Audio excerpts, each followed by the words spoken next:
অনেক মানুষ পাবেন যারা ছেড়ে যাব না বলেও শুরুতেই ছেড়ে চলে যায়। টাকা, লোভ, লালসা, মোহ কিভাবে একটা সাধারণ মানুষকে গ্রাস করে একটি বিশ্বাসঘাতকে পরিণত করে তারই একটি গল্প নিয়ে এই সুড়ঙ্গ মুভিটি নির্মাণ করা হয়েছে। এখানে বউ পাগল মাসুদ ক্যারেক্টারটি প্লে করেছে আফরান নিশো। আফরান নিশোর এটি প্রথম বড় পর্দায় ডেবিউ ফিল্ম হিসেবে রিলিজ পেয়েছে, তার জন্য অনেক শুভেচ্ছা।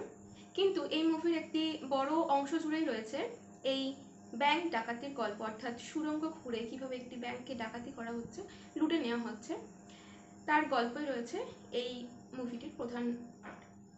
মুভিটি একটি ট্রু স্টোরির উপর বেস করে নির্মাণ করা হয়েছে।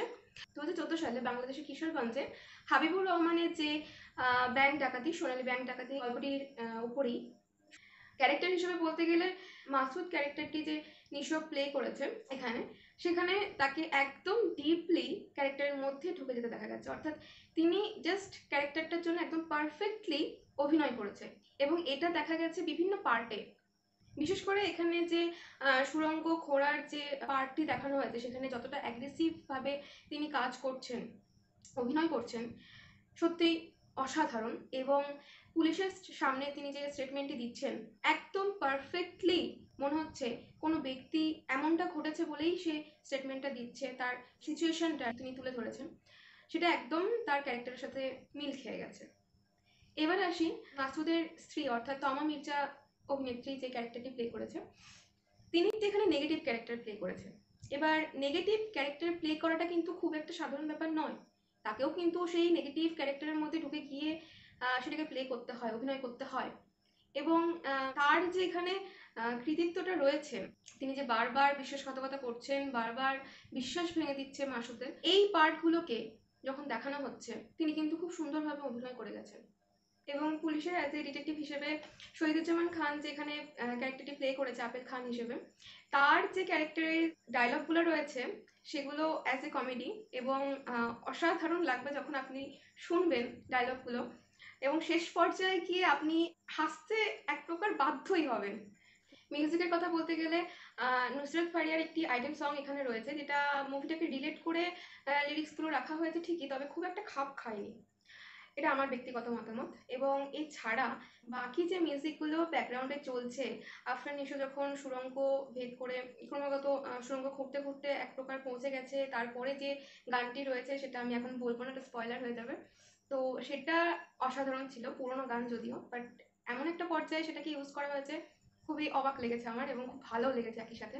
এবং আফরান নিশোর মাসুদের ক্যারেক্টারটি অভিনয় করার সময় যে বিভিন্ন দৃশ্য দেখানো হচ্ছে, বিভিন্ন পার্ট আছে, সিন আছে, ভালো খারাপ ভালো খারাপ, এই যে সিনগুলোতে আমরা দেখছি ঠিক তার যে সিচুয়েশন সেই অনুযায়ী একটা পিছনে একটা ব্যাকগ্রাউন্ড মিউজিক চলছে কন্টিনিউয়াসলি, এটা আপ ডাউন করছে, সেটা এক কথায় বলতে গেলে খুবই অসাধারণ লেগেছে আমার, ওটাকে বজায় রাখা অ্যাজ এ ক্যারেক্টার ব্যাকগ্রাউন্ড হিসেবে।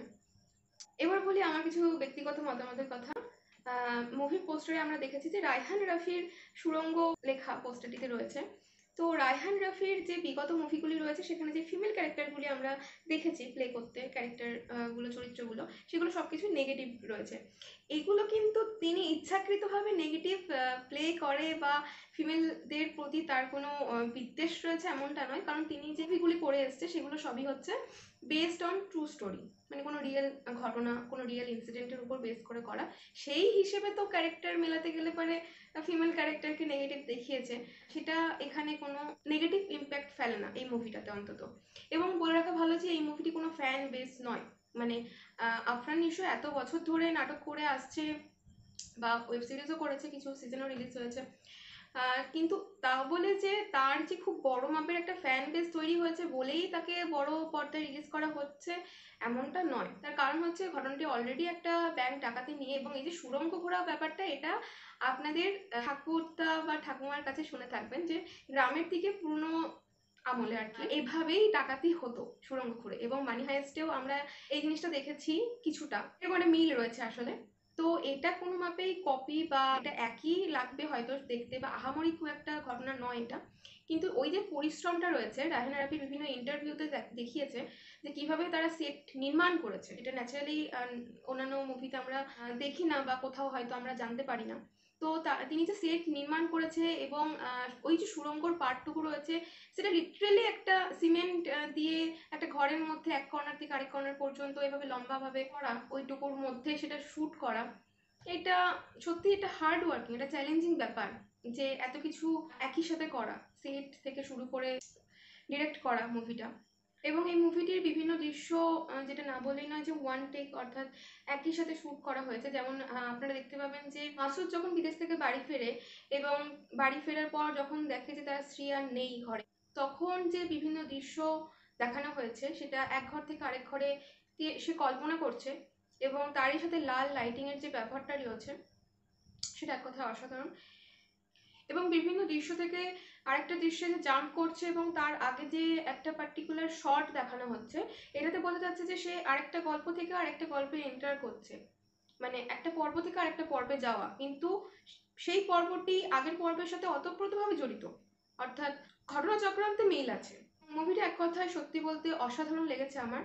তবে যেখানে সিনেমাটোগ্রাফি বলা যায় এবং ক্যারেক্টার প্লের কথা বলা যায়, অভিনয় যেটা, মিউজিক যেটা, ডাইরেকশন যেটা, সেগুলো অসাধারণ।